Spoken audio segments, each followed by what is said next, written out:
பார்த்தீங்க அப்படின்னா பண்படுத்தவும் பண்படுத்தவும் காக்கவும் அவனை எங்க வச்சிருக்காரு? ஏதேன் தோட்டத்தில். இன்னும் கீழே வந்து பாருங்க. தேவனாய் கர்த்தர்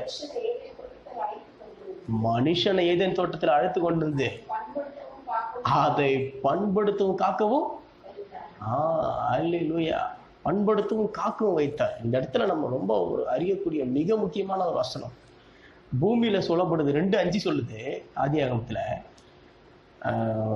எந்த ஒரு விதை வந்து முளைக்கப்படலை, எந்த செடியும் முளைக்கப்படலை. ஏன் சொன்னா மனுஷன் பண்படுத்துறதுக்கு அங்க மனுஷன் இல்லைன்னு சொல்லப்படுது. எங்க? பூமியில.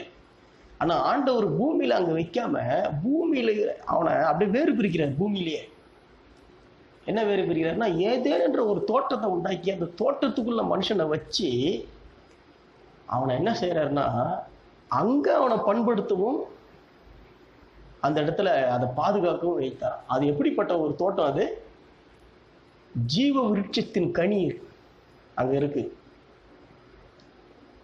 நல்ல பார்வைக்கு அழகுள்ள கனிகள், புசிப்பதற்கு நல்ல நல்ல ஒரு ஏற்ற நல்ல கனிகள் எல்லாம் அந்த இடத்துல இருக்கு.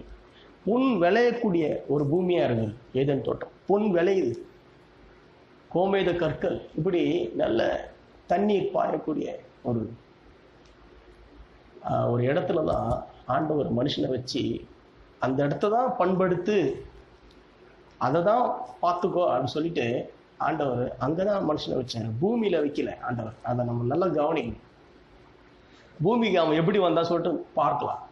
அப்ப நம்ம என்னன்னா தேவனுடைய திட்டங்கள் எண்ணங்கள் எப்பவுமே எப்படிப்பட்டதோ நம்ம குறித்து மேலானது.